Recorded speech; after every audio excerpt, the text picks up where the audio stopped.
Hello students, आज का topic है प्रोग्रामेबल इंटरवल टाइमर। इसका जो चिप नंबर होता है वो है 8253।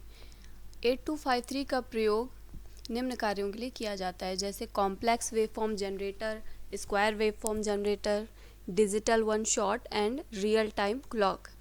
8253 में एक समान 16 बिट काउंटर होते हैं जिसको 6 मोड में ऑपरेट किया जा सकता है। इसका जो आईसी होता है वो 24 पिन का होता है और इसके ऑपरेशन के लिए +5 वोल्ट डीसी पावर सप्लाई की ज़रूरत होती है।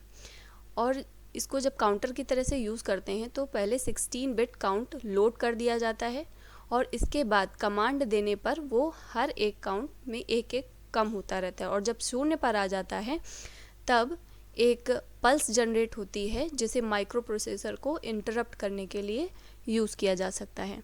अब इसका जो आईसी है पिन कॉन्फ़िगरेशन उसको देख लीजिए। इसमें D0 से लेकर के D7 मतलब 8 बिट की डेटा बसेज होती हैं, पिन नंबर 1 से लेकर के 8 तक। और इसमें 3 काउंटर होते हैं। तो जो फर्स्ट काउंटर है वो उसको बोलते हैं काउंटर 0। उसमें क्लॉक 0 और गेट 0 दो इनपुट होते हैं और ये आउट 0 एक आउटपुट सिग्नल होता है। उसी तरह काउंटर 2 में क्लॉक 1 और गेट 1 दो इनपुट सिग्नल हो गए और आउट 1 ये आउटपुट सिग्नल हो गया। उसी तरह काउंटर 2 के लिए क्लॉक 2 और गेट 2 ये दो इनपुट सिग्नल हो गए और आउट 2 एक आउटपुट सिग्नल हो गया। A1 और A0 ये एड्रेस होती है। इसका जो यूज़ होता है वो काउंटर को सेलेक्ट करने के लिए इसका इस्तेमाल किया जाता है। जैसे अगर इनका नंबर अगर 00 है तो काउंटर 0 सेलेक्ट होगा। अगर 01 है, ये अगर 0 है ये 1 है तो काउंटर 1 सेलेक्ट होगा। और अगर 10 है, ये 1 है और ये 0 है तो काउंटर 2 सेलेक्ट होगा। और अगर 11 है तो फिर कंट्रोल रजिस्टर सेलेक्ट होता है, कंट्रोल रजिस्टर सेलेक्ट होगा। इसके बाद जो चिप सेलेक्ट है, चिप सेलेक्ट का इस्तेमाल 8253 आईसी को सेलेक्ट करने के लिए होता है या इनेबल करने के लिए यूज़ किया जाता है। जो रीड सिग्नल है वो रीड ऑपरेशन परफॉर्म करने के लिए यूज़ किया जाता है और राइट जो है वो राइट ऑपरेशन परफॉर्म करने के लिए किया जाता है। अब ये जो तीनों पिन्स हैं वो एक्टिव लो पिन्स हैं, मतलब जब ये तीनों 0 होंगी तब ये इनेबल होता है। मतलब अगर 23 पिन लो है तब राइट ऑपरेशन होगा और 22 पिन जब लो होगी तब रीड ऑपरेशन होगा। जब 21 पिन एक्टिव लो होगी तब ये चिप सेलेक्ट होगी या फिर इनेबल होगी। और 24 जो पिन है वो वीसीसी सप्लाई होती है और पिन नंबर 12 जो है वो ग्राउंड होती है। इसके बाद हम देख लेते हैं कि इसके मुख्य भाग कौन कौन से होते हैं। ये इसमें 3 काउंटर होते हैं, काउंटर 0, 1 और 2। इसके बाद data bus buffer, read write control logic और कंट्रोल रजिस्टर। और प्रत्येक काउंटर में 2 इनपुट सिग्नल होते हैं और 1 आउटपुट सिग्नल होता है। जैसे कि इसमें क्लॉक और गेट ये 2 इनपुट सिग्नल हैं और आउट ये आउटपुट सिग्नल होता है। अब देखिए डेटा बस बफर का स्ट्रक्चर कुछ इस तरीके से होता है। इसमें ये है डेटा बस बफर। इसमें 8 डेटा बसेस कनेक्टेड रहती हैं। इसका यूज़ डेटा को ट्रांसफ़र करने के लिए इस्तेमाल किया जाता है। अब ये है रीड राइट लॉजिक। इसमें देखिए ये रीड पिन है। ये रीड जब ये लो होगी तब रीड ऑपरेशन परफॉर्म होगा, जब ये राइट पिन लो होगी तो राइट ऑपरेशन परफॉर्म होता है। जो A0 और A1 है इनका इस्तेमाल काउंटर को सेलेक्ट करने के लिए किया जाता है। जब ये 00 होंगी तब ये काउंटर 0 सेलेक्ट होगा, 01 होगा तो काउंटर 1 सेलेक्ट होगा और जब ये 10 होंगी तो काउंटर 2 सेलेक्ट होगा और जब ये दोनों 11 होंगे तो कंट्रोल वर्ड रजिस्टर सेलेक्ट होगा।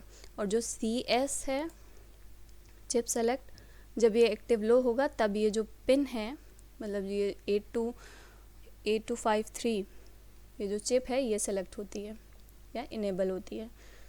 तो काउंटर में जब हमें कुछ भी काउंट करना होता है तो सबसे पहले हम इसमें जो काउंट है वो डाल देते हैं सेट कर देते हैं और फिर हर एक क्लॉक साइकिल के अकॉर्डिंग हर बार काउंटर 1 बिट डिक्रीज़ होता रहता है और जब ये काउंटर 0 पर पहुंच जाता है तब एक सिग्नल जनरेट होता है, पल्स जनरेट होती है, जिसका उपयोग माइक्रो प्रोसेसर को इंटरप्ट करने के लिए यूज़ किया जाता है।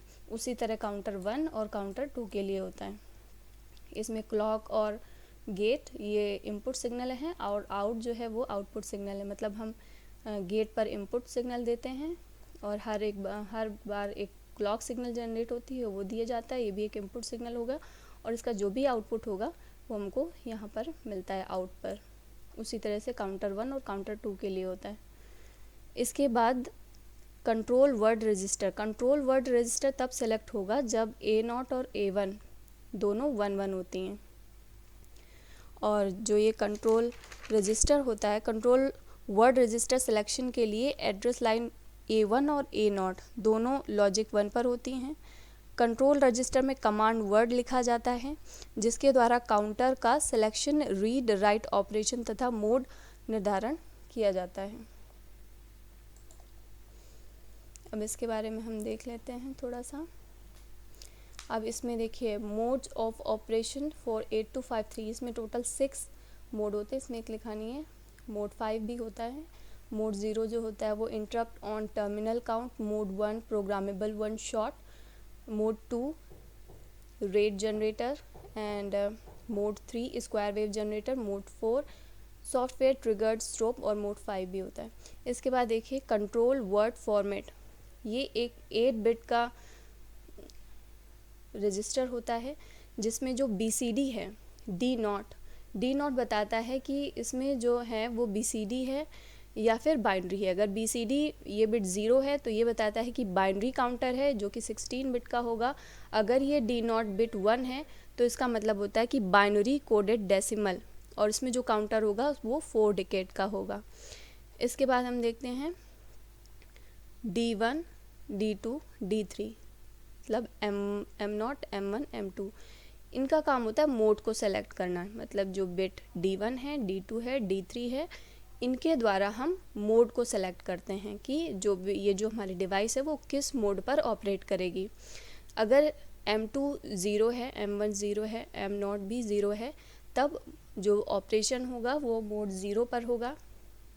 अगर ये 001 पर है तो मोड 1 पर ऑपरेशन होगा। अगर M2 डोंट केयर है, M1 1 है, M0 0 है तो मोड 2 पर ऑपरेशन होगा। जब M2 don't care, M1 1, M0 1 पर होगा तब मोड 3 पर ऑपरेशन होगा। और जब M2 1, M1 0, M0 0 तब ऑपरेशन मोड 4 पर होगा। और जब M2 1 होगा, M0 0 और M0 1 पर होगा तब मोड 5 पर ऑपरेशन होगा। इसके बाद हम देखते हैं D4 और D5, ये है RW0, RW1, मतलब रीड राइट। तो जब ये 0-0 होंगे तब काउंटर लैचिंग ऑपरेशन होगा। जब 1-0 होगा तो रीड राइट MSB ओनली, मतलब मोस्ट सिग्निफिकेंट बिट पर रीड राइट होगा। जब 0-1 है तो रीड राइट LSB ओनली, मतलब जो भी रीड राइट ऑपरेशन है वो लीस्ट सिग्निफिकेंट बिट पर होगा। और जब ये दोनों 1-1 होंगे तब read right LSB first then MSB, मतलब कि जो भी रीड राइट का ऑपरेशन है वो पहले लीस्ट सिग्निफिकेंट बिट पर होगा और फिर मोस्ट सिग्निफिकेंट बिट पर होगा। इसके बाद हम देख लेते हैं D6 और D7, ये हैं चिप सेलेक्ट। और जब ये 0-0 होंगी तब सेलेक्ट काउंटर 0, मतलब जब दोनों 0 होंगी तो काउंटर 0 सेलेक्ट होगा। जब 0-1 होगा तब काउंटर 1 सेलेक्ट होगा। जब 1-0 होगा तब काउंटर 2 सेलेक्ट होगा। और जब 1-1 होगा तब ये इलीगल केस होता है, या फिर इसको इस्तेमाल करते हैं रीड बैक कमांड के तरीके से, कि माइक्रो प्रोसेसर को रीड बैक कमांड देने के लिए भी इस्तेमाल किया जाता है, या फिर इसको इस्तेमाल नहीं करते हैं। Okay, thank you.